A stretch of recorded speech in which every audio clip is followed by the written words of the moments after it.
Mr. Speaker, I rise to support the point of order raised by Honorable Linus Okori on the non-justiciability of this bill. Mr. Speaker, there's even another further area which I try to raise with the sponsor of the bill. Mr. Speaker, the bill seeks to criminalize late payment of wages. Yes, I associate myself with all the sentiments he has expressed. But Mr. Speaker, what is a crime? For there to be a crime, there must be the mens rea, that's the intention, and the actus reus.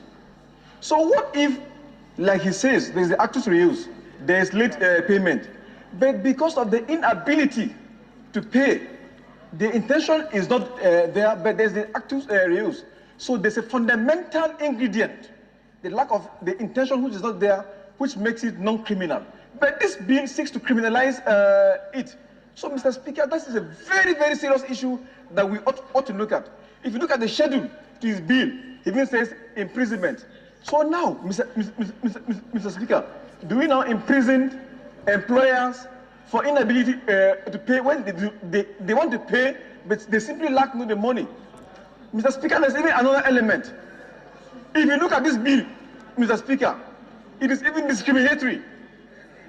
It only penalizes those in the private sector. I've read the bill. There is nowhere it penalizes those in the public sector. It says the individual or the proprietor, either 1 month imprisonment or you pay 30% no penalty. What about those in government? Like we are here now.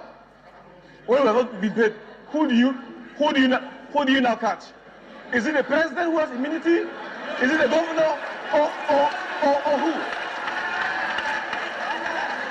So, Mr. Speaker, that is why this is not justiciable. So, Mr. Speaker, I rise to support, and in addition, Mr. Speaker, lastly, Mr. Speaker,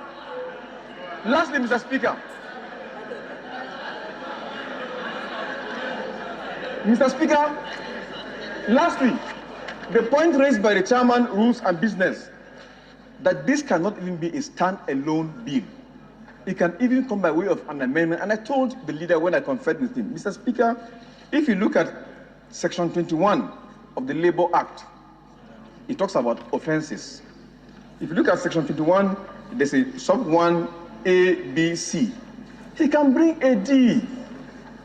Just introduce a D and say, whoever willfully fails to pay or neglects to pay. Then you introduce some other section to take care of this matter, but to bring a stand-alone bill, as draconian as it is, that will affect both the private sector and the public sector, Mr. Speaker, it is just simply non-justiciable for the reasons earlier adduced by Honorable Linus Okori. I so submit this, Mr. Speaker. Honorable Shagari, associated